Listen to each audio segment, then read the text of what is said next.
Japan Airlines Flight 1628, the Alaska UFO encounter. A veteran pilot tracks an object twice the size of an aircraft carrier over Alaska and loses his career for reporting it. Latitude 62 degrees north, longitude 145 degrees west. November 17, 1986.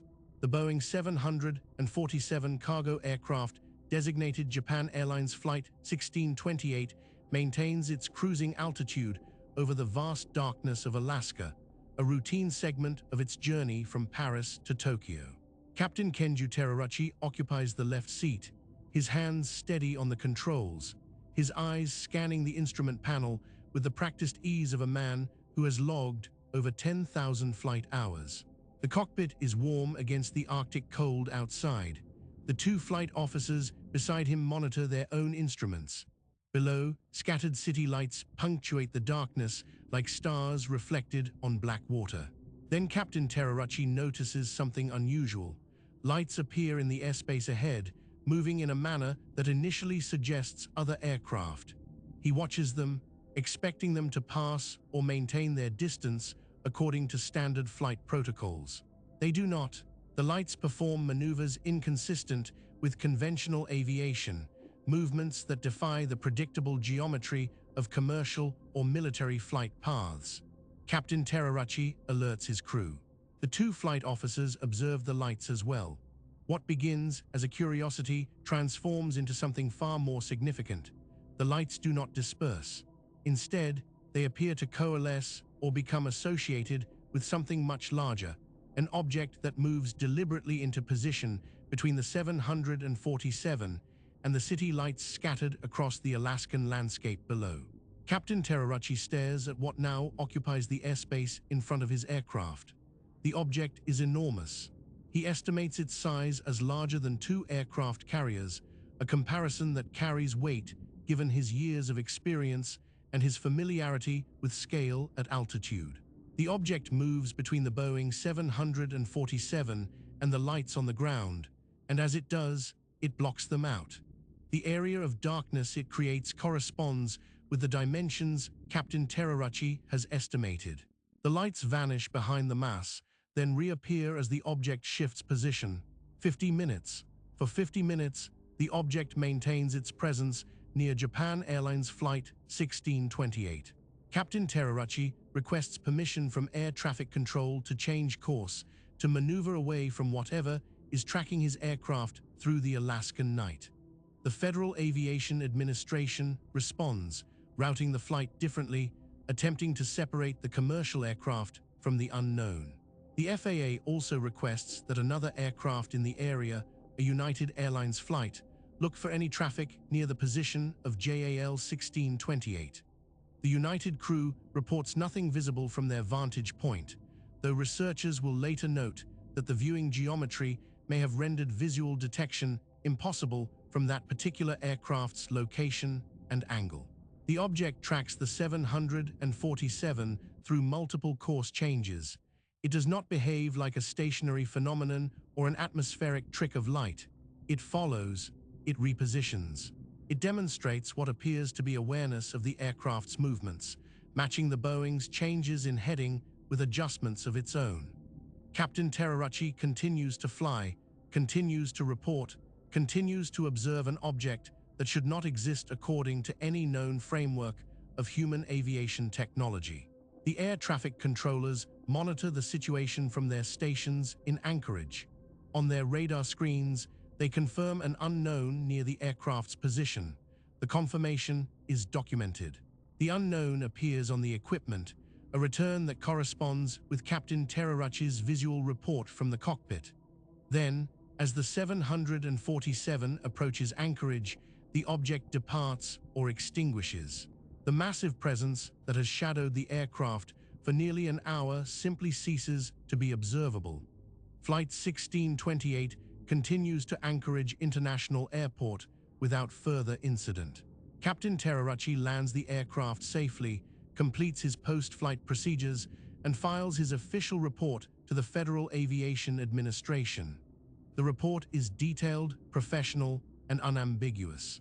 He describes what he observed. He He provides his estimates. He documents the timeline.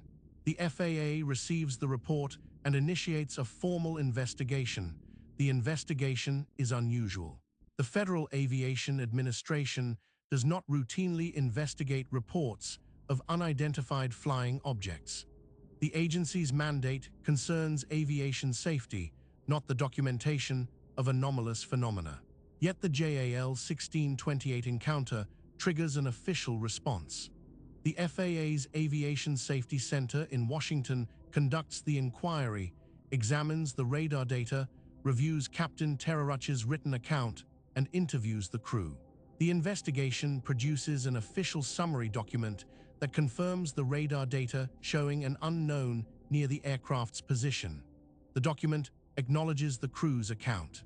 The FAA holds a public briefing, a rare step that brings the encounter into the official record in a manner few such cases have ever achieved. Dr. Richard Haynes, a retired NASA research scientist who has dedicated significant effort to the study of unidentified aerial phenomena encountered by aviation personnel, obtains the FAA's data through Freedom of Information Act requests.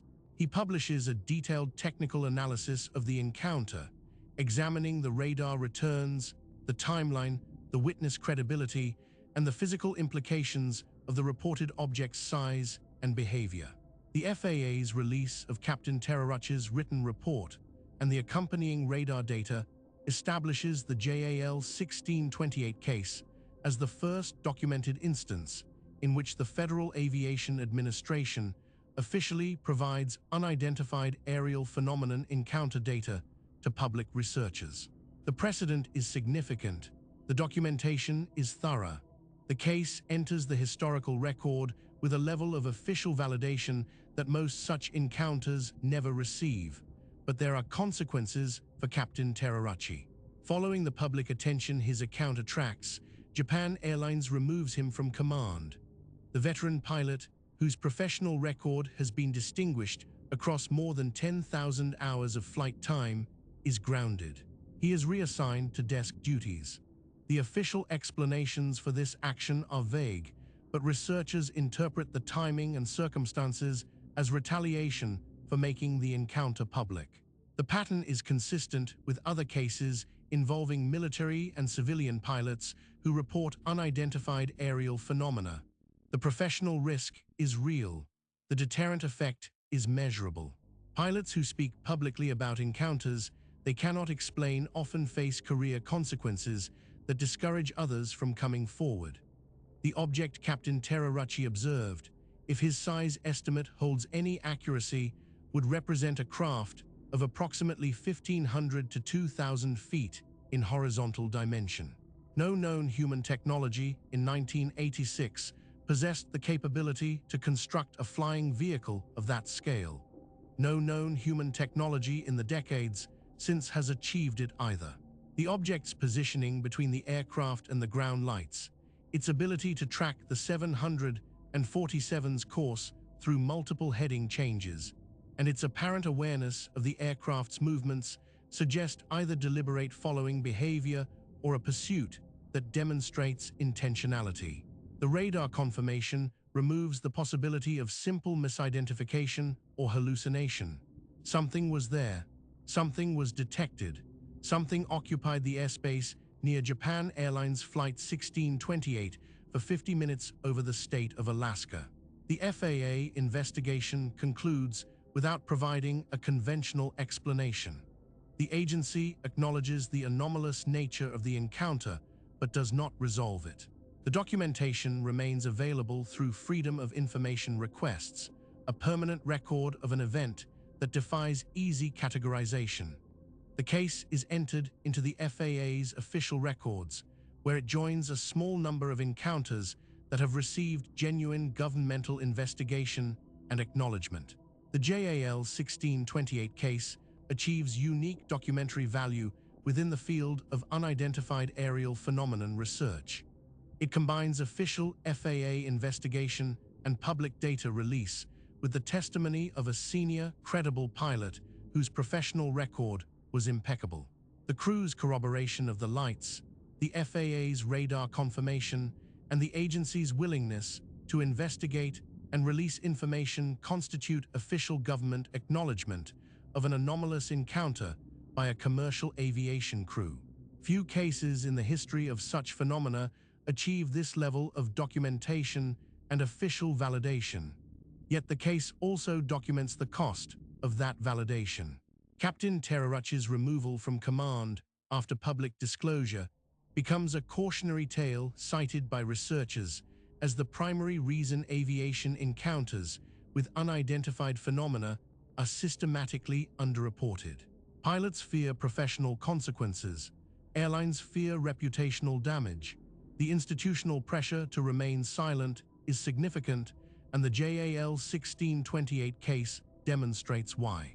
A veteran captain with an exemplary record reports exactly what he observes, follows proper protocols, and loses his position as a result. The FAA's handling of the encounter establishes a template that remains relevant decades later.